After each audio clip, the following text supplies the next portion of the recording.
예, 여러분 안녕하십니까? 고려대학교 아세안 문제연구원의 북한 연구센터장을 맡고 있는 남광규입니다. 박정희 기념재단에서 이렇게 또 박정희 정부의 통일 정책에 대해서 발표할 기회를 주셔서 개인적으로 이제 무한한 영광으로 생각을 합니다. 저는 이제 오늘 박정희 정부의 어떤 통일 정책의 내용, 또 그 구체적인 내용, 또 배경, 또 그 부분에 대한 어떤 평가, 그리고 지금 시점에서 우리가 박정희 정부의 통일 정책, 대북 정책을 우리가 어떻게 바라볼 수 있는가, 뭐 이런 부분에 대해 가지고 여러분에게 좀 내용을 전달하고자 합니다. 그래서 제가 이제 발표할 내용을 좀 보게 되면은 박정희 정부의 그 초기 통일 정책에 나갈 수 있는 선건설 후 통일을 위한 국력 배양의 전후 배경, 뭐 이것은 이제 통일 정책일 뿐만 아니라 이제 박정희 대통령이 5.16 이후에 국가 건설을 위한 기본적인 그 노선이었죠. 그런 부분에 대해서 좀 살펴보고요. 그 다음에 이제 박정희 정부의 그 통일 정책, 대북 정책이 보다 적극적으로, 구체적으로 개진되게 되는 것이 이제 1970년대부터인데, 그걸 이제 그런 어떤 국제적 배경으로서, 당시 이제 그 국제적 대땅트, 그 미중 관계 정상화, 또 그로 인한 동북아의 어떤 대땅트 분위기 형성, 또 이에 대한 어떤 대응과 적응으로 나온 박정희 정부의 통일 정책의 기조와 적극적인 남북 대화 추진 그 과정을 좀 살펴보겠고, 그리고 역시 이제 우리가 박정희 정부 통일 정책을 얘기할 때 가장 중요한 7.4 남북 공동성명이 나온 배경, 또 그것이 박정희 정부의 어떤 국내 정치, 또 유신 체제 성립에 또 미친 영향, 상관관계 이런 부분에 대해서 좀 살펴보겠습니다. 이러한 내용을 통해서 박정희 정부의 통일 정책이 갖는 역사적 함의가 무엇인가에 대한 평가, 또 한편은 또 한계, 이런 부분을 좀 이번 시간을 통해 가지고 여러분에게 전달을 하고자 합니다.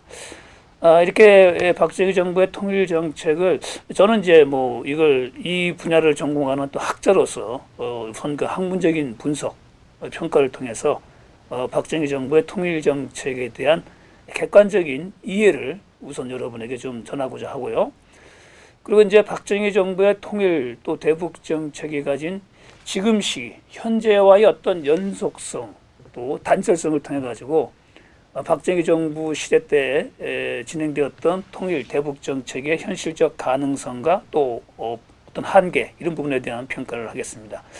그래서 결론적으로 이 대한민국의 역사의 연속 속상에서 박정희 정부의 통일 정책이 갖는 역사적 함의를 통해서 현재 특히 젊은 세대들에게 박정희 시대의 어떤 통일 정책과 대북 정책, 남북 관계에 대해서 좀 올바르게 전달하자. 그래서 우리 사회가 참 그 현대사가 특히 많이 왜곡되어진 부분이 많습니다.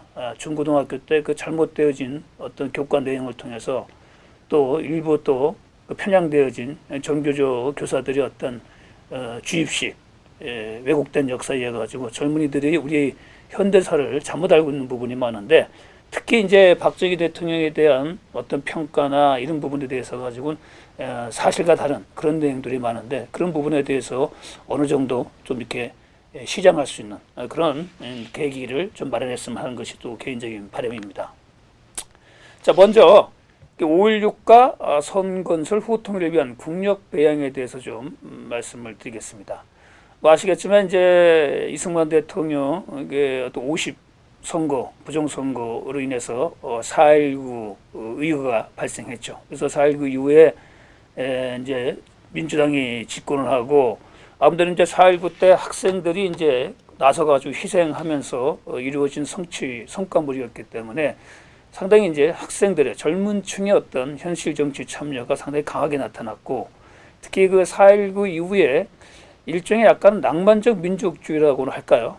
정말 우리가 남과 북이 어떤 민족주의적 정서로서 어떤 정당성으로 좀 하나가 될 수 있는, 또 자주노선, 그야말로 이제 이게 제 대표적인 것이 가자 북으로, 오라 남으로, 만나자 판문점에서 이런 어떤 그 캐치프레이즈 슬로건이 어떤 상징하듯이 이런 민족 자주노선이 팽배하면서 급진적인 통일 논의가 막 쏟아져 나옵니다.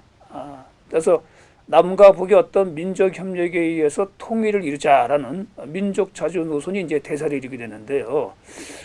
그런데 사실 이런 부분들은 이제 우리가 뭐 감성적으로 호소력은 있고, 또 우리가 이제 일제 식민 지배를 당하고 또 2차 세계대전 이후에 참 국제 세력에 의해 가지고 또 분단되어진 그런 뼈아픈 어떤 그 역사적 상처 때문에 그 외세에 대한 불신이 높기 때문에 뭔가 좀 우리가 스스로 민족적인 어떤 그 통합으로 문제를 해결할 수 있을 것이다라고 하는 그런 부분을 가다 보니까 이 어찌 보게 되면 좀 당시 어떤 국제 정서나 현실과는 좀 맞지 않죠. 어떤 그 좀 폐쇄적이고 급진적인 민족 자주 노선이 팽배하다 보니까 이것이 결국은 이제 정치 세력 간 또 세대 간 아무래도 이제 6.25를 경험한 세대 그렇지 않은 세대 또 어차피 현실은 남과 북이 분단된 상황이고 또 그 당시는 아직 냉전 아니겠습니까? 뭐 그런 상황과는 좀 맞지 않는 그런 부분을 가다 보니까 불가피하게 정치 세력 간의 세대 간의 또 이념 간 갈등을 확대 재생산하면서 결국은 이제 상당히 그 정치적으로나 사회적으로 당시 그 4.19 이후에 한국 사회가 이제 양극화가 진행되어지는 여기에다가 이제 사회적 불안정이 계속 가중되었죠. 새로 정권을 맡은 민주당 정부가 상당히 그 무능함을 보였고 민주당 안에서도 이제 개파, 신파, 구파들 사이에 있던 권력 다툼 뭐 이런 것들 때문에 4.19 이후에 어떤 젊은이들의 기대감 또 국민들의 기대감과는 상당히 동떨어진 또 이제 너무 사회가 그런 그 4.19 이후에 잘못되어진 길거리 정치죠. 뭐 연일 그냥 뭐 심지어는 그 당시 국민학생들이죠. 국민학생부터 길거리에 나서가지고 자기 주장을 하는 뭐 그런 상황 속에서 사회적 불안정이 상당히 가중되었다. 경제는 계속 어려워진 상황이고 정치인들은 계속 어떤 그런 계파 싸움만 몰두하고 뭐 그런 것이 결국은 그 5.16 어떤 빌미를 제공해주는 그런 원인을 초래했던 것이죠. 그래서 결국은 이제 1961년 박정희 장군을 주도해서 이제 5.16 혁명이 발생하죠. 5.16에 대해서 이제 여러 가지 어떤 뭐 견해가 많죠. 5.16이 뭐 쿠데타는 아니냐, 뭐 이런 어떤 질문을 이제 또 정치인이 만약에 하게 되면 역사적 인식을 반드시 또 등장하는 질문 중에 하나인데, 뭐 제가 봐가지고는 5.16은 사실 쿠데타죠. 사실은 쿠데타 형식을 이었지만은 그러나 이 5.16을 통해서 우리 역사 5천년 역사에서 그 누구도 경험하지 못한 엄청난 혁명적 변화를 가져다 줬다. 그런 의미에서 사실 5.16 이후에 이 한국 사회라는 것은 우리가 일찍이 경험해보지 못한 그런 혁명적 변화를 겪었고 그것이 오늘날 대한민국의 지금을 만들었다. 저는 뭐 이렇게 봅니다. 그래서 이 박정희 정부는 선건설 후통일 여러분 뭐 많이 들어봤을 겁니다. 우리가 먼저 나라를 좀 부강하게 하고 난 다음에 통일을 얘기를 하고 해야지 그 당시 상황으로서는 뭐 남한이 주도적으로 어떤 통일을 할 수 있는 역량이 안 되었죠.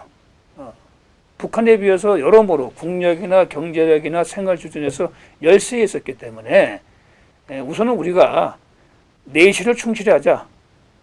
그래서 우선은 부국강병이죠. 나라를 좀 이렇게 좀 키우고 가난에서 벗어나고 또 국방력도 좀 튼튼하게 해가지고 미군이 있지만은 우리 스스로 지킬 수 있는 힘을 좀 갖자. 그 부국강병 이걸 갖추고 난 다음에 우리가 통일을 한번 얘기하고 모색하는 것이 맞지 않느냐. 뭐 그런 어떤 기조에 따라 가지고 5.16 이후에 일체 통일론을 금지시켰죠. 그래서 통일은 경제 건설을 통해서 우리가 국력 배양이 어느 정도 이루어진 이후에 하자라고 했던 부분이죠. 사실 이게 1961년 상황이라 그러면은 이 냉전 체제가 전 세계적으로 아주 심화되어진 과정이었고 우리도 이제 6.25 전쟁을 겪은 지 불과 10년이 조금 지난 그런 상황에서 사실 그 통일이 현실로 다가오기는 여러 가지로 뭐 현실에 맞지가 않죠. 따라서 어떤 통일을 목적으로 하기보다는 우선은 그냥 평화공전. 그래서 우리가 좀 대한민국이 지금 뭔가 좀 이렇게 나라가 좀 발전하는 것, 우리의 역량을 강화하는 것이 가장 현실적인 노선이다. 이렇게 볼 수가 있는 것이죠. 그래서 이제 박정희 대통령은 5.16 이후에 1960년 후반까지는 북한이 이 대한민국에 대해서 군사 공격을 하지 못하도록 군사력을 강화하자. 또 경제력에서 가지고도 좀 북한에 앞서는 것을 주요한 정책 목표로 설정했던 것이죠.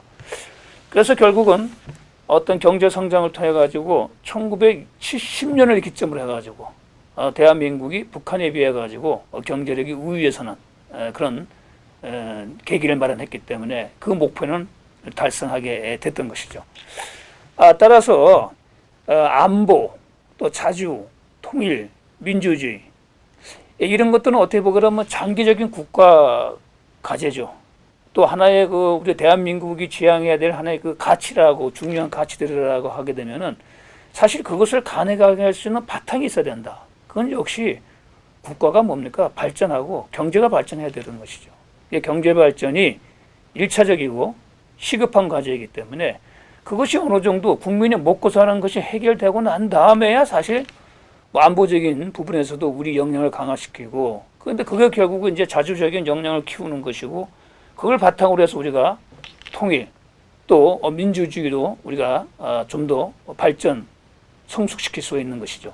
그런 점에서 본다면 이 박정희 정부의 이 선건설 후통일은 그 당시 대한민국의 현실에 맞는 가장 적합한 어떤 국가 발전 노선이었다. 또 통일이라는 것도 현실적으로 불가능한 상황 속에서 오히려 우리가 북한에 비해서 열세인 상황에서 북한에 의한 흡수 통일이 보다 더 당시는 현실적인 상황 속에서 우리의 힘을 배양하자라고 하는 것은 상당히 올바른 국가 발전 전략이었다. 이렇게 볼 수가 있습니다. 그렇기 때문에 사실 정부가 나서가지고 어떤 통일 논의에 대해서는 금지시켰어요. 금지시켰고 그렇지만 이제 정부의 어떤 공식적인 통일 정책을 밝힐 때는 우리가 1948년 대한민국 건국 이후에 또 대한민국을 가능하게 했던 것이 1948년도 유엔 결정 아닙니까? 그 당시 유엔이 뭡니까? 남북한이 유엔 감시하에 자유총선거, 인구 비례에 의한 자유총선거에 의해서 하나의 국가, 통일국가를 만들어라. 이렇게 유엔이 결정하지 않았습니까? 그런데 이것을 이제 당시 소련과 북한이 거부했기 때문에 대한민국에서만 50선거를 통해 가지고 이제 대한민국이 건국되었던 것이죠. 그래서 분단 이후에도 우리의 통일 정책은 유엔이 결정한 방침, 남북한 인구 비례에 의한 자유총선거다. 또 사실 이것이 가장 정당하고 합리적이고 우리가 이의를 제기할 수 없는 방법이죠. 대한민국 그 당시는 3천만이고 지금은 이제 7,500만인데 그 개인들이 자유 의사에 따라 가지고 선택한 정부 체제를 선택하는 것, 그것이 가장 바람직한 어떤 통일이라고 볼 수가 있겠죠. 그런 상황이었습니다. 자, 그래서 이제 한 61년 이후 한 10년간, 9년간은 이제 우리가 경제력에 아주 집중했죠. 그래서 이제 1970년을 맞이하면서 이때부터 박정희 정부에서는 이제 통일 정책을 공개적으로 이제 제시를 하고 또 남북 대화를 제의를 하게 됩니다. 그래서 1969년 지금 이제 통일부 전신이라고 할 수 있는 국토통일원을 신설했죠. 그래서 정부 차원에서 적극적인 통일 정책 또 대북 정책 남북 관계를 모색하기 시작합니다. 박정희 대통령은 그래서 1970년 8월 15일 8.15 경축사에서 8.15 평화통일선언을 통해서 비정치적 인도적 교류를 통한 한반도 평화통일안을 제시를 합니다. 그래서 북한에게 대해서 무력 통일 포기를 전제로 해서 남북한 간에 가로놓인 인위적 장벽을 제거하자. 또 유엔에서의 어떤 한반도 한국 문제 토의에 북한이 참석하는 것을 허용하겠다. 그런 용의를 밝히게 되죠. 특히 이게 1970년도 8.15 어떤 선언, 특히 8.15 평화통일선언이 남북관계에서 좀 특별한 의미를 가진 것은 박정희 정부가 북한을 사실상의 실제로 인정했다라는 점이죠. 그런 점들이 있는데 사실 이렇게 된 배경에는 조금 이따 설명할 국제적인 어떤 변화, 분위기 변화도 있지만은 당시 서독의 동독에 대한 적극적인 정책 변화도 영향을 미쳤습니다. 그러니까 1970년대 들어서 서독의 이제 빌리 브란트 총리가 이제 동방 정책을 실시하게 되죠. 오스트 폴리티크라고. 그래서 이 동방 정책이라는 것은 이제 동서독도 우리처럼 분단되어 있는데 동독에 대해서 적극적으로 소독이 다가가는 정책을 브란트 총리가 이제 펴게 됐던 것이죠. 그래서 당시 이제 청와대 지시로 수요회가 좀 중심이 되어서 박정희 대통령에게 서독에서 진행하고 있는 동방 정책에 대해서 이제 관련 내용을 이제 보고하는 그런 또 수요회를 통해서 이제 자문을 받게 되죠. 그래서 이 수요회에서는 국제적인 대탕트 분위기를 활용해서 북한과의 긴장 완화를 위해서 남북한 사이의 인적, 경제적 교류를 통해서 우리가 적극적으로 좀 남북관계에서 주도권을 잡을 필요가 있다. 뭐 이런 의견을 제시하게 되는데 그 첫 사업으로서 인도적 사업인 남북 이상 가족 찾기를 제안하게 되는 것이죠. 또 이런 그 어떤 과정을 박정희 정부는 당시 미 CIA 책임자에게 알리도록 지시를 했고 또 이우락 중앙정보부 부장도 미국 측에 우리 정부의 어떤 그런 남북관계 개선, 특히 이제 그런 그 비정치적 분야에서의 남북관계 교류, 이산가족 상봉 이런 부분에 대한 적극적인 어떤 정책을 미국 측에 알리게 되죠. 또 1974년 박정희 대통령 광복절 기념사를 통해서도 남북한의 상호 불가침 협정을 체결하자, 또 교류 협력, 또 남북 자유총선을 통한 통일을 포함하는 평화통일 3대 기본 원칙을 제시를 하게 되는 것이죠. 하게 된다. 근데 주목할 점은 1공화국 이래 이제 앞서 얘기한 것처럼 이제 우리의 통일 구체적인 방법은 유엔 감시의 총선거였는데 1974년 이제 박정희 대통령이 광복절 기념사를 통해서 제시한 남북한 자유선거는 그냥 공명한 선거로만 돼 있어요. 꼭 유엔 감시라는 것이 이제 들어가 있지 않았죠. 그런 그 공명한 선거 감시와 관리와 감시라는 용어로 좀 대체되어진 그런 모습을 보여주고 있는데, 이렇게 보게 되면 이제 암묵적으로 사실은 이제 북한도 하나의 한반도에 존재하는 실체적 국가로 좀 인식한 것이 아닌가, 그런 인식의 변화를 우리가 읽을 수 있는 그런 부분이다 이렇게 볼 수가 있는 것이죠. 그래서 앞서 1960년대 5.16을 통해서 어떤 그 성건설 후통이라고 하는 그 국가 기본 노선임과 동시에 통일 정책의 기본 모토 슬로건이었다 그러면은 70년대 들어와 가지고는 발전한 경제 성장을 발전. 더구나 이제 북한에 대해서 우리가 우위에서는 그런 자신감을 바탕으로 해가지고 박정희 정부의 그 통일 정책이 70년대에서는 섬평화 후통일 이것을 병행해 나가는 방향으로 이제 한 단계 좀 업그레이드되어가는 그런 모습을 볼 수가 있는 것이죠. 이걸 보게 되면은 1970년대도 그렇고, 60년대도 그렇고, 1970년대도 그렇고, 박정희의 어떤 통일 대북 정책의 바탕은 철저한 현실 인식의 바탕을 두고 있다라는 층에서 박정희 대통령의 어떤 스타일이라고 할 수 있는 철저한 현실주의적인 것을 바탕으로 해서 어떤 바람직한 이상을 추구하는 이런 모습을 대북 정책, 통일 정책에서도 이제 발견할 수가 있는 것입니다. 특히 이제 1970년대 초 국제 환경의 변화, 그 일시적으로 이제 그 동서냉전이 좀 완화되어져 가는 대탕트 시대를 맞이했죠. 뭐 그런 속에서 이 남북 관계 등 이 한반도를 둘러싼 대외적 환경 변화에 대해서 적극적으로 대처해 나가는 상당히 그 좀 유연성 있는 또 융통성 있는 그러한 정책적인 어떤 변화를 모습을 보여주게 됩니다. 자, 그렇다면은 이 1970년대 초에 이렇게 대탕트와 적극적인 통일 정책으로 선회하게 되어진 배경을 우리가 살펴볼 수가 있는데, 역시 가장 중요한 것은 어떤 내부적인 요인보다는 외부적인 국제 환경의 변화가 박정희 정부의 어떤 통일 정책이나 대북 정책의 어떤 변화를 가져다 준 데서 가장 중요한 요인이다 이렇게 볼 수가 있습니다. 우선 미중 관계 정상화, 또 그 여파로 인한 남북 관계에 대한 대탕트 압력 이런 부분들이 이제 사실은 가장 큰 요인이다 이렇게 볼 수가 있는 것이죠. 잘 아시겠지만 이제 미국이 이제 키신저가 비밀리에 중국과의 어떤 수교를 타진하면서 이른바 여러분이 알고 계신 핑퐁 위기라고 하죠. 미국 또 중국, 그 당시 중공이라고 불렀죠. 선수들 사이에 이제 탁구 게임으로부터 시작돼 가지고 비밀리에 미중 관계 개선을 이제 키신저가 교섭을 하게 되죠. 그래서 결국은 이제 닉슨 대통령이 중국을 방문해서 모택동을 만나서 미중 관계를 정상화하는 그런 어떤 참 변화가 발생하게 되죠. 이게 이제 사실상 그 데탕트라고 하죠. 데탕트라고 하는데, 그래서 미중 관계를 정상화하면서 그러다 보니까 이제 미국과 중국이 동북아에서 서로 이렇게 좀 부딪힐 수 있는 부분, 베트남 문제, 한반도 문제, 대만 문제, 여기서 이제 미국과 중국의 기존의 대립적인 입장이 좀 완화되어져가는, 따라서 미국과 중국의 대립 갈등이 완화되어져가고 오히려 협력적인 방향으로 바뀌게 되는 그런 것이 결국은 1970년대 초에 특히 71년대에 진행되어진 미중 관계 정상화가 될 수가 있는 것이죠. 그래서 이 미중 관계 정상화를 통해서 동북아의 전반적인 긴장 완화, 데탕트 분위기가 형성되면서 남북 간에도 이제 이 데탕트 분위기, 또 미국과 중국 간의 어떤 관계 정상화의 어떤 그것이 압박이 남북한 관계도 가게 되는 것이죠.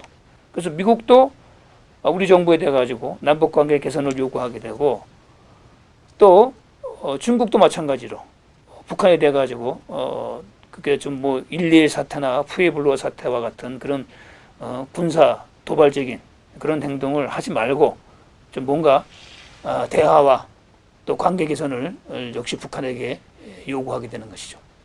자, 그런 상황이 발생하니까 한편으로는 이제 우리 대한민국도 그렇고 그 당시 역시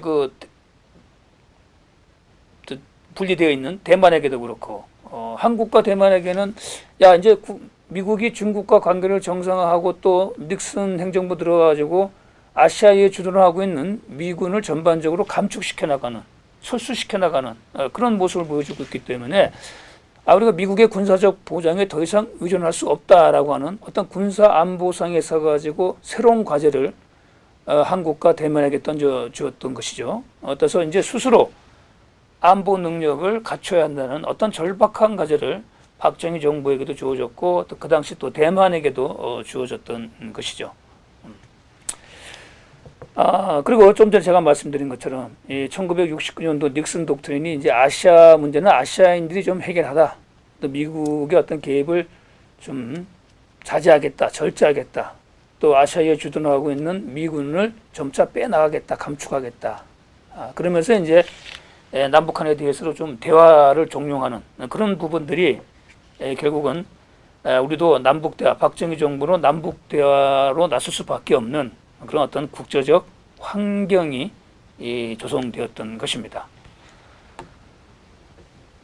앞서 그리고 중국도 마찬가지로 북한에 대해 가지고 남한과 좀 이렇게 대화를 하라고 했는데 김일성도 그런 어떤 데탕트 변화, 또 중국의 공고에 따라 가지고 전략적 변화를 하게 되죠. 근데 이제 김일성이 이제 남북 대화에 응하게 되어진 가장 큰 관심은 결국 남북 대화를 통해서 주한미군을 어떻게 하든 간에 철수하도록 유도하는 것, 따라서 한미 동맹 체제를 좀 와해시키고 하는 것. 이것이 사실은 이제 그 김일성이 남북 대화 또 데탕트를 활용한 김일성의 어떤 전략적 관심 변화였죠.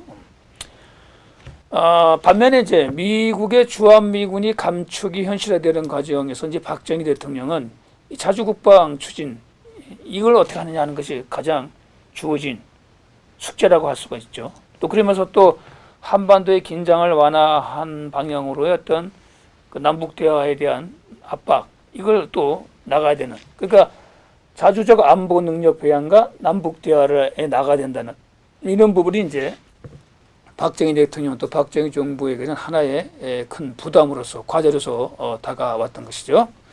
1971년 8월 김일성이가 당시 캄보디아의 시아누크 국왕을 환영하는 자리에서 평양의 대규모 집회에서 우리는 김일성이죠. 언제든지 당시 집권 여당인 민주공화당을 포함한 남조선의 전 정당 사회단체 개별 인사들과 만날 용의가 있다. 이건 뭐 상토적인 통일 전순이죠. 북한에서는 이제 우리 정부도 하나의 뭐랄까요? 그 사회단체 중에 하나도 보기 때문에 소위 상충부 통일 전선 전략이죠. 뭐 그게 천명하게 되는데, 하여간에 대화의 어떤 제의를 하게 되죠. 여기 대해서 이제 박정희 정부, 박정희 대통령이 호응함으로써 1971년 9월 20일 비밀리에 남북 적십자 회담이 이제 개최가 됩니다. 한편으로 이제 미국 내에서도 이제 뭔가 남북 대화를 종용하면서 또 굳이 주한미군이 이렇게 그렇게 많이 주둔할 필요가 있느냐 이런 의견들이 이제 공식적으로 나오게 됩니다. 1970년 2월 미 상원 외교위원회 한국 청문회에서 당시 포터 윌리엄 포터 주한 미 대사가 남북한이 직접 만나서 긴장을 완화해야 된다 이런 내용을 청문회에서 촉구를 했고요. 또 주한 미 대사관은 보고서를 통해서 한반도에서의 남북 충돌 가능성을 좀 완화시키기 위해서 뭔가 그 중국과의 관계 개선을 위해서 한국 정부에게 남북 대화를 공고해야 된다. 뭐 이런 또 보고서 내용도 나오게 되고요. 뭐 그런 겁니다. 그래서 이와 같이 그 박정희 정부의 어떤 남북 대화 시도는 국제적 대탕트 분위기에서 미국에 의한 한반도의 하회 종료 또 여기에 대해서 호응하는 어찌 보기 좀 수세적 차원에서 좀 남북 대화에 나설 수밖에 없었다. 그래서 박정희 대통령도 남북 대화를 통해서 분단의 평화적 안정적인 어떤 관리를 도모하면서 또 북한의 의도가 무엇인가 또 북한의 어떤 그 전략적인 그 변화를 좀 탐색할 필요도 있다. 뭐 이런 부분들이 또 남북 대화에 응하게 되어진 하나의 어떤 요인이었다. 이렇게 우리가 볼 수가 있는 것입니다. 자, 특히 이제 가장 중요한 부분들이 이제 미군이 이제 철수하고 병력이 줄어드는 상황 속에서 어떻게 하면 우리가 자주적으로 우리가 안보 역량을 자주국방을 추진할 수 있느냐 하는 부분이죠. 이런 부분들은 사실 이게 미국과 중국의 덱탄토 분위기 이전에 이미 나타나기 시작했어요. 그러니까 박정희 대통령은 여러분 잘 알다시피 이제 1.1 사태, 잘 알다시피 울진 삼척 지역에 무장공비 침투 사건이 있었고 그들이 결국은 뭡니까 청와대에까지 습격해가지고 박정희 대통령을 암살하려고 했죠. 또 푸에블로 사건, 북한이 푸에블로를 납치해가지고 억류하는 그런 사건이 발생했는데 사실 이런 사건은 거의 전쟁에 충분하는 엄청난 도발이라 할 수 있겠죠. 여기에 대해서 사실 미국이 상대적으로 미온하게 대처를 했습니다.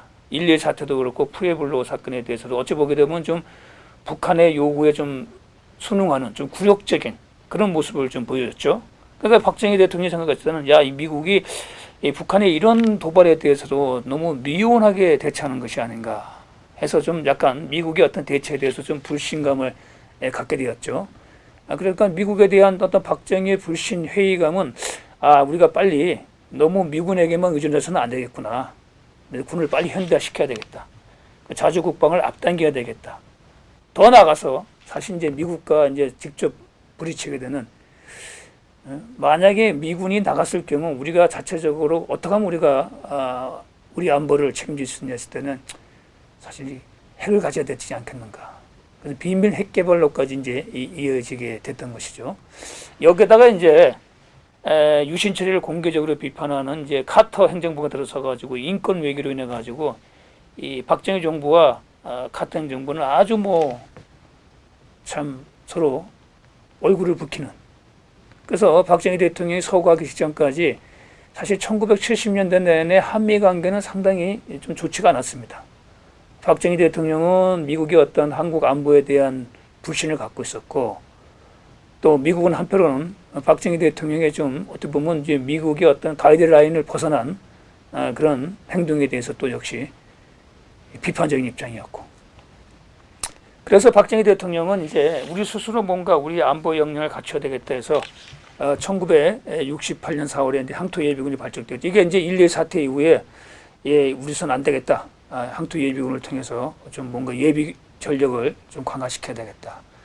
또 한국의 독자적인 방위 산업 정책을 추진하는데 그 핵심이 중화공업을 통한 방위 산업 육성이죠. 그래서 이전까지는 이제 수입 대체 산업을 육성해 가지고 우리의 경제를 발전시켰다 그러면은 1970년대는 중화공업.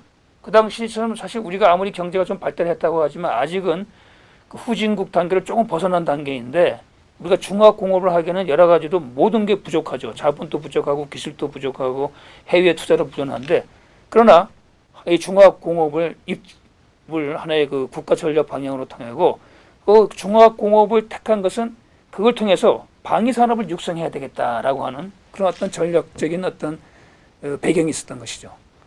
또 1971년 11월 9일 박정희 대통령이 당시 김정년 비서실장 오원철 차관보와의 회동을 통해서 경제정책으로 이제 구체화되어졌던 것입니다.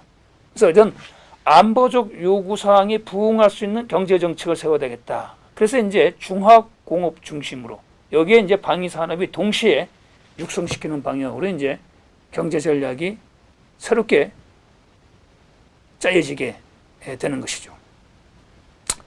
또 그럴 수밖에 없는 것이 1968년 당시 미국은 한 정책 보고서에서 베트남 전쟁을 2년 내에 종결한다. 결국은 나중에 뭐 종결되었죠. 결국은 뭐 평화협정을 통해 가지고 그리고 종결되자마자 얼마 후에 바로 월남이 공산화되어져가는 그런 우리가 역사적 사실을 지켜봤는데 하여간에 68년도에도 베트남 전쟁을 2년 내에 종결하겠다라는 그런 가정을 세우면서 그러니까 뭐 종결한다는 얘기는 베트남에서 미군이 이제 빠져나간다는 얘기죠. 그러면서 이제 주한미군 또 감축하겠다라는 부분을 벌써 이미 1968년도에 이미 닉슨 행정부에서 하나의 그런 그 정책으로서 보고서에서 거론이 되었던 부분입니다.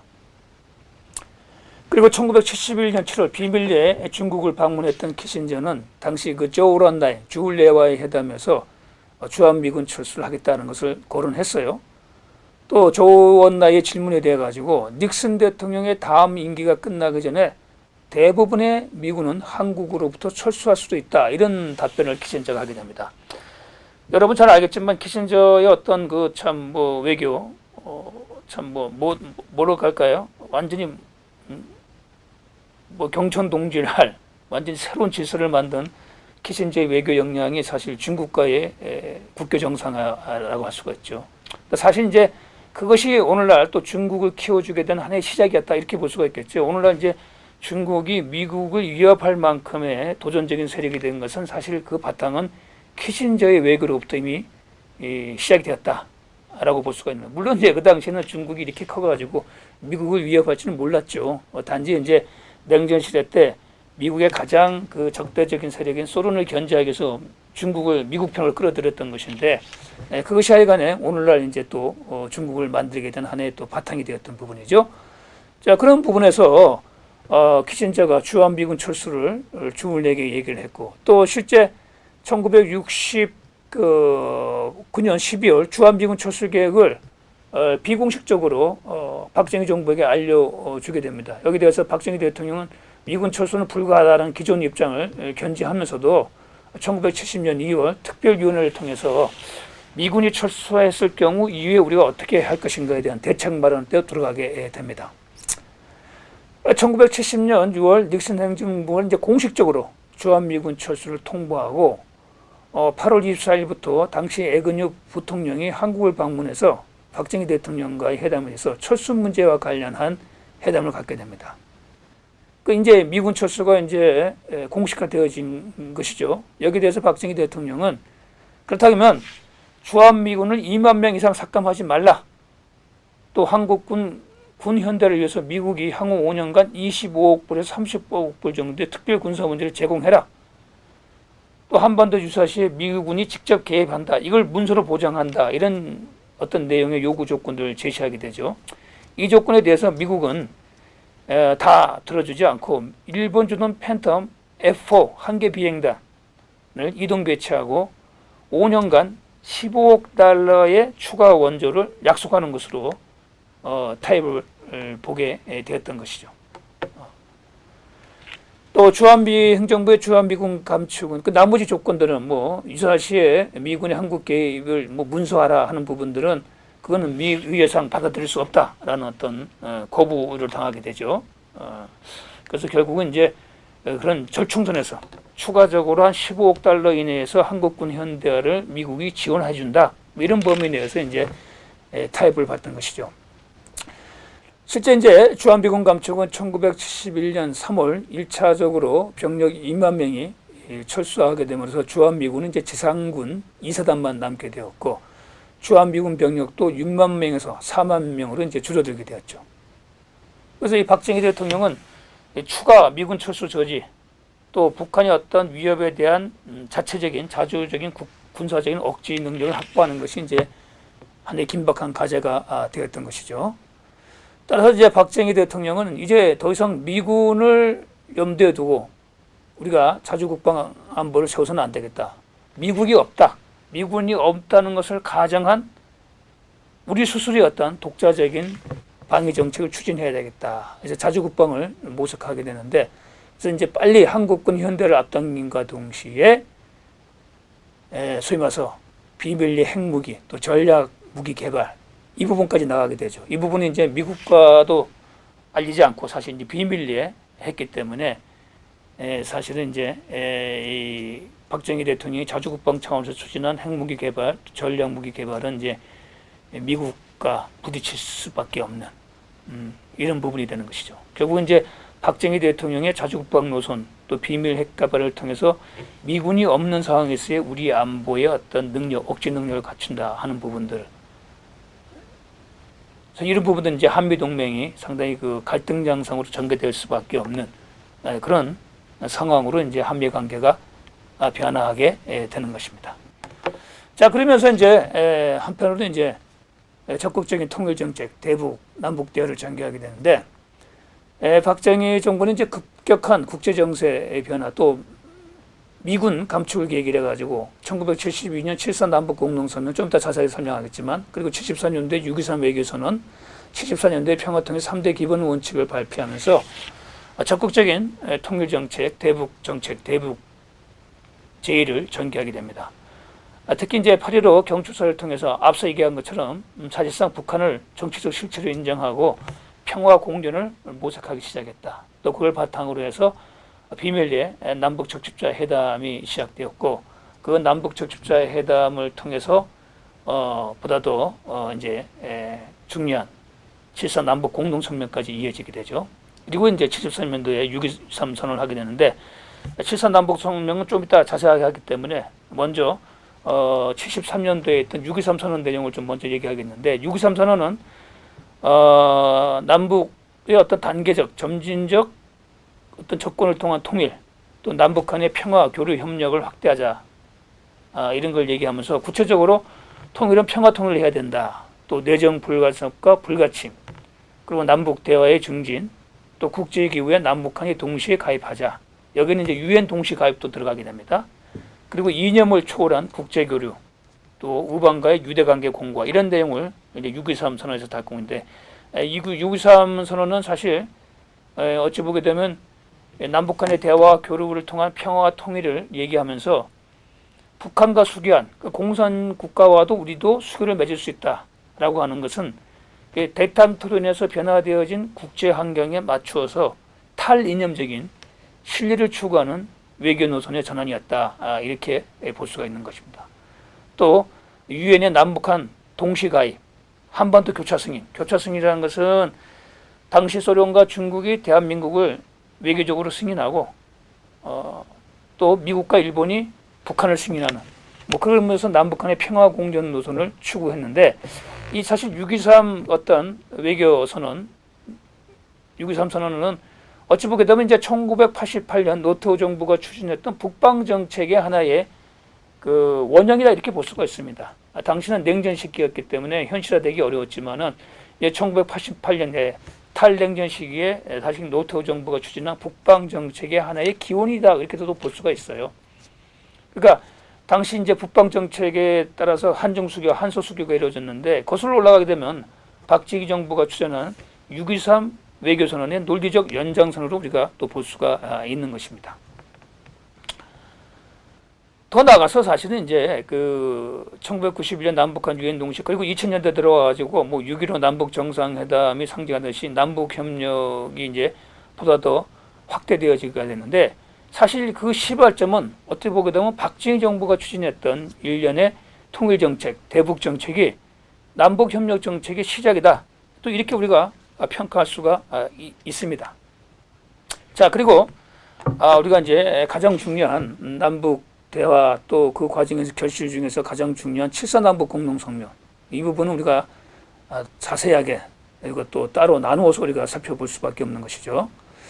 자, 그래서 1971년 11월부터 11차례의 비밀 접촉을 추진하면서 그 남북 정상이 신임하는 그 지금 박정희 대통령의 대리인 이우락 정보부장, 그리고 이제 김일성의 대리인인 김영주 노동당 조직지도부장, 간의 회담을 통해서 서울에서 이렇게 비밀 접촉, 그 평양을 오가면서 하게 되죠. 그 당시 이제 북한 우리의 파트너가 협상 파트너가 김영주였는데 뭐 김영주는 이제 그 김일성의 동생이죠.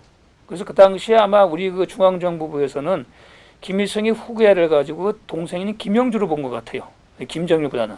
또 왜냐하면 아직 이 당시만 해도 김정일이 공식적으로 북한의 어떤 직책을 맡기 전이었기 때문에 김정일보다는 아들 김정일보다는 동생 김영주가 김일성의 후계자가 될 가능성이 있지 않은가 이렇게 봤는데 사실은 이제 북한에서는 이제 김정일이 김일성의 후계자가 되기 위한 어떤 그런 일련의 계획을 본격화되던 시기였고 김영주는 사실 북한의 권력 구도에서 밀려나는 그런 상황이었죠. 뭐 그래서 아직까지 그런 비밀 접촉을 통해서 1972년 7월 4일 오전 10시 서울과 평양에서 7.4 남북 공동성명이 동시에 발표가 되었죠. 공동성명에서 남과 북은 자주평화 민족 대단결이라고 하는 통일의 3대 원칙을 천명하고 또 남북과 간의 어떤 긴장 상태를 완화하고 또 교류를 완화하고 교류를 실시하는 또 남북 조절위원회를 통해서 남북 간의 어떤 그런 교류 협력을 촉진시키는 7개 항의 그 7.4 남북 공동성명 합의 내용이 나오게 되죠. 여기서 가장 중요한 것이 7.4 남북 공동성명의 핵심이죠. 조국 통일 3대 원칙. 첫 번째가 외세에 의존하거나 외세의 간섭을 받지 않고 자주적으로 통일을 한다라는 것. 두 번째가 상대방을 반대하는 무력 행사에 의거하지 않고 평화적 방법에 의한 통일, 평화 통일의 원칙. 세 번째가 사상, 이념, 제도의 차이를 초월해서 하나의 민족으로서 민족적 대단결을 통해서 통일을 한다는 3대 원칙이고 나머지 이제 6개 항은 상호, 중상, 비방, 무력 도발 금지, 남북한 간의 재반 교류의 실시, 적십자 회담의 협조, 남북 간의 상설, 직통전화를 개선한다. 남북조절위원회 구성과 운영, 또 합의사항의 성실한 이행, 뭐 이런 부분들이 이제 합의된 내용인데 사실 가장 중요한 것은 뭐 7.4 남북의 공동성명의 핵심은 자주 평화 민족 대단경의 이제 통일 3원칙이죠. 사실 이 자주적으로 한다, 평화적으로 한다, 민족 대단결을 한다. 이건 뭐 누가 들어도 이 어떤 이견을 제시할 수 없는 당연하고 또 아주 기본적인 어떤 원칙이다 이렇게 볼 수가 있는데 제 문제는 그 자주 평화 민족 대단결을 이제 남북한이 정치적으로 해석할 때는 전혀 다른 내용이 된다라는 측면에서 역시 이게 7.4 남북 공동성명이 현실에서 이게 정책으로 현실화되기는 상당히 어려운 부분이 있다라는 부분이죠. 그러니까 자주라는 것은 우리 입장에 봤을 때는 남북이 당사자가 되어서 해결해 나가되 국제사회의 지지와 협력은 우리는 적극적으로 수용하는 것이죠. 또 그 당시에는 아무리 대탕토라고 하지만 냉전 시기였기 때문에 국제 세력, 미국과 당시 뭐 소련, 중국, 뭐 일본 이런 나라를 무시한 통일이라는 것은 현실적으로 불가능하죠. 그런 측면에서 우리가 자주적이지만은 통일에 필요한 국제 세력의 협력이나 이런 것들은 뭡니까? 당연히 우리가 받아들여야 되는 지지와 협력을 이끌어와야 되겠죠. 이렇게 해석하는 반면에 북한은 자주는 외세를 배격하는 것이다. 그러면 지금 한미동맹에 가지고 미군이 들어와 있는 것은 당연히 나가야 된다. 그러니까 미군 철수를 해야 된다. 이런 주장으로 이제 자주를 해석하는 것이죠. 또 그 뭐랄까요? 평화라는 것도 우리는 당연히죠. 전쟁 반지죠. 더구나 북한이 6.25 전범 국가 아닙니까? 그러니까 북한의 무력 도발을 포기하라. 그런 의미에서 우리가 평화 통일의 원칙을 얘기한 것인데 북한은 평화를 가지고 주한미군 철수와 함께 한미연합훈련을 중지하라. 그게 북한 체제에게 위협적이다. 뭐 이런 식으로 또 해석하는 것이죠. 또 하나 민족 대단결이라는 것은 우리로서는 이제 자유와 민주의 바탕하에서 남북한 간의 어떤 민족적인 대화합을 하는 것이다. 이런 의미인 반면에 북한으로서는 뭡니까? 민족 대단결을 하기 위해서는 북한의 적대적인 정책, 예를 들어서 뭐 방공법, 국가보안법 이런 걸 철폐하라. 그래서 어떤 공산주의나 주체사상이나 이런 부분들이 남한사회에 자유롭게 유통되도록 하라. 소위 말해서 뭐 사상의 자유를 명분으로 내서 걸면서 이런 식으로 어떤 이제 민족 대단결을 해석하기 때문에 전혀 현실에서는 다른 해석이 나오게 되는 것이죠. 그 사실 이게 아무리 대탕토 냉전이라고 하지만 분명히 냉전이고 미수 대립 상황 속에서 어떻게 국제사적을 배제하고 통일이 된다? 말이 안 되죠. 그리고 평화적인 통일을 위해서라는 것은 주한미군이라는 것은 사실 북한이 일으킨 6.25 전쟁 때문에 들어오지 않았습니까? 그러니까 북한이 주한미군 철수를 요구하려면은 주한미군으로 들어오게끔 한 6.25 전쟁에 대한 사과와 방지가 먼저 돼야 되고, 그걸 바탕으로 해서 정말 실효성 있는 어떤 장치, 평화체제가 구축되어야 되는 것이지, 북한이 말입니다. 결국 무력 도발하고 북한의 어떤 그런 주체 혁명에 의해 가지고 한국 사회를, 남한 사회를 혁명시켜야겠다는, 그것은 사실은 평화통일이 방향이 아니죠. 그런데 문제는 이제 이 내용은 아마 이 용어, 그러니까 자주평화민족대회라는 게 아마 김일성이 요구한 내용입니다. 그걸 당시 이우락 중앙정보부장이 받아들인 것이죠. 그래서 그 용어가 들어가는 것인데, 그래서 이 7.4 남북공동의 3대 통일 원칙은 어떻게 보게 되면 김일성의 어떤 요구 조건이 관철되었기 때문에 사실은 이게 합의문에 담길 수 있었다, 이렇게 볼 수가 있는데, 그러나 그 내용은 전혀 다르기 때문에 그 어떤 차이점은 지금도 계속 내려오고 있죠. 지금도 그 이후에 뭐 남북 대화를 할 때는 항상 7.4 남북공동성명을 하나의 원형으로서, 기본 원칙으로서 얘기하고 있지만, 강론에 가가지고는, 실제 가가지고는 남과 북이 전혀 다른 해석, 특히 북한이 전혀 다른 해석을 하고 있기 때문에 상당히 현실 속에서는 항상 차이점을 나타낼 수밖에 없는 것이죠. 그럼에도 불구하고 7.4 남북공동성명은 상당히 역사적 의미가 있습니다. 뭐냐? 남북 간의 최초의 합의문이고, 또 남북한이 그 쌍방 남북 관계를 제도화해 나가겠다는 것을 공식 문서로 표명했다라는 측면. 또 하나 자주평화민족대단결, 그 자체는 뭡니까? 누구도 이의를 제기할 수 없는 당연한 어떤 원칙 아니겠습니까? 그렇기 때문에 그런 의미에서 7.4 남북공동성명은 남과 북에게나 상당히 그 의미 있는 하나의 통일에 대한 기본 원칙이라는 점에서 우리가 인정할 수가 있는 것이고, 또 사실 이제 그 7.4 남북공동성명의 통일 3대 원칙이 80년대 뭐 남북 그 경제회담, 또 1991년대 남북 기본합의서, 2000년도 또 2000년도죠. 2002년도가 아니죠. 2000년도에 6.15 정상회담의 근거로서 활용이 되었던 거죠. 오타가 나왔습니다. 2000년도 6.15 정상회담이 됐던 것이죠.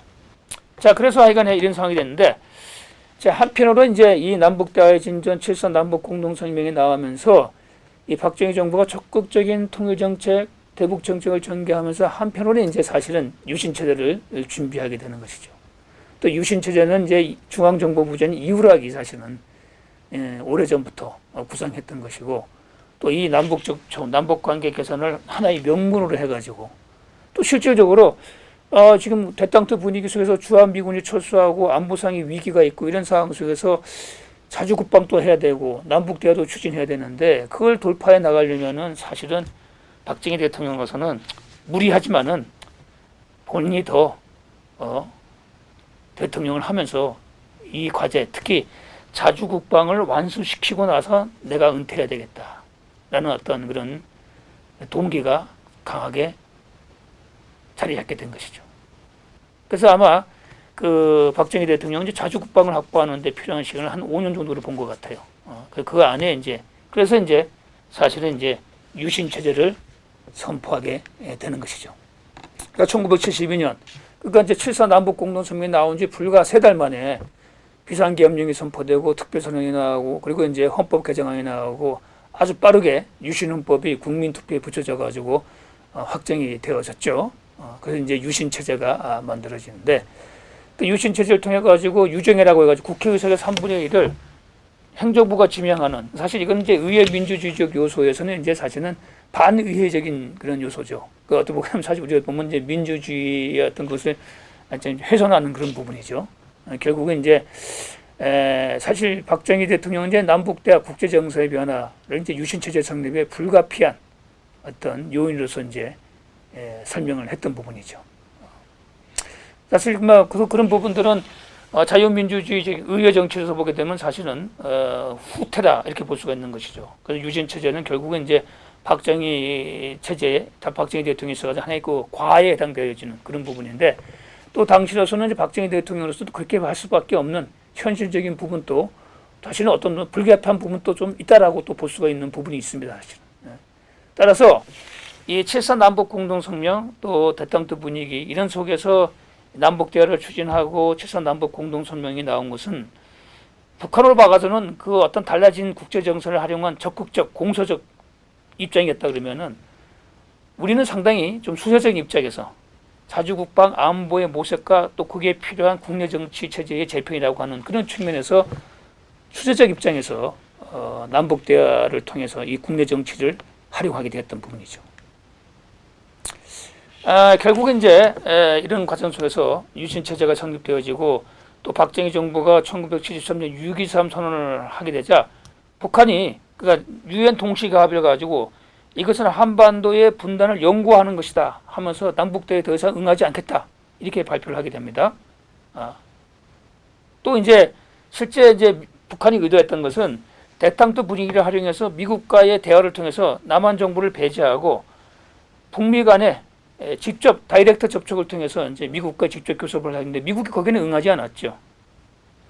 또 그들이 요구한 대로 무슨 그런 부분이 안 되었기 때문에 북한의 김일성도 뭔가 좀 대탕트 분위기를 활용해서 미군을 배제하고 주한미군을 완전히 한국에서 빼내가고 미국과의 직접적인 교섭을 통해서 뭔가 미국을 상대로 하는 평화 협정을 만들려고 했는데 그런 부분들이 불가능하게 되고 또 남한은 이제 박정희 체제가 유신 체제를 통해 가지고 더 공고화되어지고 박정희 어떤 영구 집권이 이루어지게 되고 이렇게 하니까 명분을 잡은 거죠. 이게 6.23 선언에서 유엔의 동시가입이라는 것은 남한이 분단을 연구하려고 하는 것이다.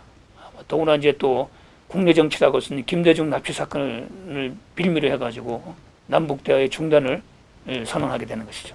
그러니까 북한으로서 애초에 의도했던 것이 현실화되기 어렵게 되니까 명분을 삼아서 남북 대화에 이제 소극적으로 나가게 되는 것이죠. 그래서 결국은 사실은 이제 74년 이후부터는 의미 있는 남북 대화는 사실은 이제 중단되어지게 되고 사실상에 다시 남북 관계가 좀 대립하게 되는 그런 방면으로 다시 이렇게 돌아가게 되는 그런 부분이 있습니다. 자, 이상해서 우리가 7.4 남북 공동성명 그 이후에 남북 대화가 중단되어진 그런 배경까지 살펴봤는데 결론적으로 이 박정희 정부의 통일 정책을 우리가 어떻게 평가하고 역사적인 어떤 함의를 부여할 수 있을까 하는 부분에 대해서 좀 평가를 해볼 필요가 있습니다. 박정희 정부의 통일 정책의 목표는 제가 봤을 때는 첫째, 전쟁 예방과 평화 정책이죠. 어떻게 하든 간에 한반도에 전쟁이 다시 발생하지 않도록 해야 된다라고 하는 것이 이제 박정희 정부의 통일 정책의 가장 큰 목적이었다. 그러기 위해서는 평화 공존, 평화를 정착해야 된다. 따라서 특히나 이제 70년대 미중 관계 정상화로 인해서 미군 철수로 인해서 초래하는 안보상의 취약점을 남북 대화를 통해서 좀 극복하면서 자주국방도 하면서 남북 대화를 통해서 뭔가 좀 이렇게 우리가 자주국방력을 배양할 수 있는 시간을 만들려고 했던 것이죠. 그 두 번째, 박정희 정부는 통일은 시간이 걸리더라도 체제 경쟁에서 우리가 우위에서는 평화 통일을 통해서 그래서 1972년 유신헌법을 만들면서 유신헌법에 처음으로 평화 통일의 조항을 넣었어요. 서문과 그 조항에 헌법에 처음으로 평화 통일이 이제 명기되었던 부분이죠. 이와 같은 어떤 평화 통일 또 그것을 위한 우리의 어떤 자주국방력 확보라고 하는 통일 정책의 목표를 달성하기 위해서 박정희 정부는 그 구체적인 방법에서는 첫 번째 점진적이고 단계적인 통일로 나아갔다. 특히 이제 비정치적이고 비이념적인 분야에서 남북 교류와 협력을 추구했다. 그래서 우선 남북 이상 가족부터 시작해가지고 남북이 서로 이렇게 절충하기 어려운 정치 체제 이념은 나중에 과제로 모르는 그런 접근을 했죠. 두 번째가 공산권 국가들에 대한 적극적인 문호 개방 정책을 추진했다. 그래서 북한뿐만 아니라 공산권 국가들과의 관계 개선을 도모했다. 세 번째가 사실 남북관계 대화를 추진하면서 실질적으로 뭡니까? 북한의 실체를 인정한 것이죠. 그러면서 남북 사이의 어떤 평화 공존을 추구했다. 이렇게 볼 수가 있는 것입니다. 그리고 이제 이 박정희 정부가 추진했던 이와 같은 통일 정책이 갖는 어떤 역사적 함의라는 것은 우선 선건설 후 통일에서 나온 것 같이 통일을 위한 실력 배양이다. 또 그것이 당시로서 가장 현실적이고 우리가 또 실제 평화 통일을 할 수 있는 기반을 다진 것이죠. 그러니까 1960년대 선건설 후 통일론이 갖는 현실적인 적합성, 또 체제 경쟁이 갖는 이게 사실 진정한 평화 통일이죠. 자유민주주의 체제, 물론 이제 박정희 대통령은 자유민주주의를 완전히 하지는 못했죠. 권위주의 통치, 그 민주주의를 어느 정도 훼손했지만은 그러나 그 당시 현실로서는 불가피한 측면도 있는 것이죠. 그러니까 진정한 평화 통일, 사실 자유민주주의가 성숙할 수 있는 어떤 토대를 만들기 위해서 박정희 대통령은 또 유신 체제를 또 했던 부분이죠. 그래서 진정한 평화 통일의 어떤 성격을 지니고 있다 이렇게 평가할 수가 있는 것이죠. 그리고 2000년대 들어와가지고 뭐 김대중 정부 들어서고 또 노무현 정부, 지금의 문재인 정부 이렇게까지 특히 이제 남한의 대북 정책에서 중요한 대북 지원도 사실 박정희 시대 때 기반을 다 마련한 것이죠. 이게 어떤 대북 지원뿐만 아니다. 오늘날 대한민국이 이 모든 것이 가능했던 글로벌 대한민국 나갈 수 있는 초속 토대는 다 박정희 정부 때 만들어준 것이죠. 박정희 정부에서 축적한 경제적 토대가 있었기 때문에 가능한 것이고, 그 2000년대 이후 본격화된 남북협력의 실질적인 기반은 박정희 정부 때 이룩한 결과물을 바탕으로 가능했던 것입니다. 그래서 저는 개인적으로 아쉬웠던 부분들이 2000년대에 최초의 남북 정상회담에 대해서 6.15 남북 정상회담이 잡혔는데 그 당시에 사실 그것이 가능하게 했었던 박정희 정부에 대한 어떤 그런 평가죠. 그걸 바탕을 인정한 터에서 그렇게 나갔어야 되는 것인데 마치 우리가 대북 지원이 하늘에서 뚝 떨어진 것처럼 말입니다. 그게 가능했던 것은 박정희 정부 때 어떤 물적 토대, 경제적 토대 이런 부분을 인정한 바탕 위에서 했어야만이 남남 갈등이 그렇게 심각하지 않았던 것이죠. 그걸 인정하지 않고 마치 그냥 2000년대부터 새로운 남북관계가 그때부터 시작된 것처럼 김대중 정부 때부터 정말 북한에 대한 대북 지원이 그때부터 실질적으로 가능했던, 그 전에 그게 토대가 가능했기 때문에 가능한 것이 현실적으로 가능했던 것이 아니겠습니까? 두 번째, 평화통일의 원칙을 확립했다. 평화통일을 헌법에까지 명기했다. 그러니까 이것이 사실 뭡니까? 그러니까 박정희 대통령은 정말 자유민주주의 체제의 어떤 보존과 발전, 성숙을 바탕으로 해서 진정한 민족 화합과 통일을 추구했던 것이죠. 그런 부분에서 사실 이제 자유민주주의 일부분을 유보하면서 권위주의적 통치를 통해서 진정한 자유민주주의가 할 수 있는 토대를 마련했던 것이죠. 세 번째가 자주적이면서도 실제적, 실용적인 준비와 대응을 했다. 그 통일은 결국은 자력에 의해 실력 배양을 통해서 성취해야 되지만 국제 정세의 변화, 남북 관계의 변화에 어떤 변화가 되어진 현실에 또 탄력적으로 적응해 나가면서 현실화시켜 나가는 이런 부분에 대해서는 상당히 박정희 대통령이 유연성을 발현하면서 1970년대 변화되어진 국제 상황, 남북 관계에 적응해 나갔다 이렇게 볼 수가 있는 것입니다. 한편으로 이 박정희 정부의 통일 정책, 대북 정책의 또 한계점, 문제점을 좀 지적한다 그러면 역시 첫 번째로는 남북대화가 국내적으로 유신체제 성립에 활용되었다는 측면, 이용되었다는 측면 이런 부분은 불가피하게 박정희 정부를 평가한 데 있어가지고 하나의 그 과로서 우리가 또 지적하지 않을 수가 없는 것이죠. 한편으로는 사실 이게 그럴 수밖에 없는 부분은 이 수세적 입장에서 전개했기 때문에 미국이 없는 자주국방 안보라 하여튼 사실은 또 불가피한 측면이 있는 것이죠. 예를 들어서 1975년 월남이 보십시오. 평화협정 맺고 미군 철수하니까 바로 그냥 공산화 되지 않았습니까? 그런 측면에서는 사실 박정희 대통령의 유신체제가 같은 당시 어떤 체제적 상황에 갖는 불가피한 측면도 우리가 좀 인정해 줄 필요는 있다. 제가 그걸 바람직하다 하고 하는 얘기는 아니지만은 그 당시로서는 그렇게 할 수밖에 없던 현실적인 절박감이 있었다. 이런 부분도 우리가 좀 시대적 상황을 좀 이해할 필요가 있다라고 하는 것이 제 개인적인 생각입니다. 두 번째, 이 미군 철수라고 하는 어떤 현실에 대한 자주국방 달성이 무엇보다도 절박한 과제임에도 불구하고 그것이 미국도 모르게 비밀 핵개발로 가게 됨으로써 사실 미국이 허용할 수 있는 범위를 넘어섰죠.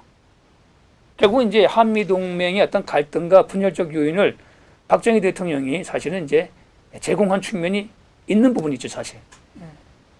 그러니까 핵개발이라고 하는 것은 그건 아무리 한미동맹이지만 미국도 허용할 수 없는 데드라인이죠, 그렇죠. 그 라인을 넘어섰기 때문에 결국은 이것이 한미동맹의 갈등과 분열적 요인을 야기시켰다 하는 점에서 또 우리가 좀 지적하지 않을 수가 없고, 셋째, 이 경제 성장을 통해서 산업화 이후의 국가 전략 방향에서 당연하게 직면할 수밖에 없는 것이 이제 민주화 요구죠. 또 국제화 사회에서 이제 우리가 한 단계 성숙한 민주 사회로서의 자유민주주의 사회에서 진입에 필요한 이런 부분들에 있어 가지고는 사실은 유보할 수밖에 없었다는 것이죠.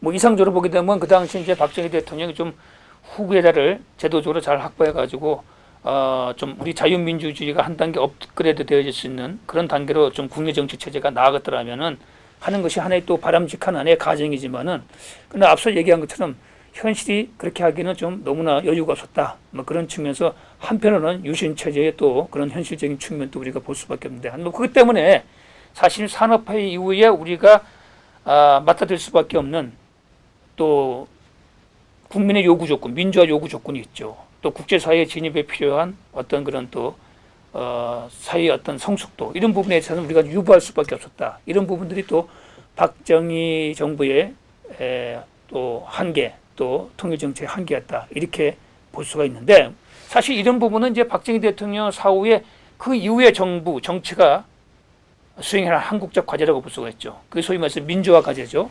그래서 결국은 이제 87년도 이후에 민주화가 돼가지고 지금 한 30년 가까이 민주 세력이 주도해가지고 지금 오고 있는데, 문제는 2021년 지금 현재 우리 대한민국의 어떤 민주화 세력들이 보여주고 있는 어떤 민주화가 과연 자유민주주의냐?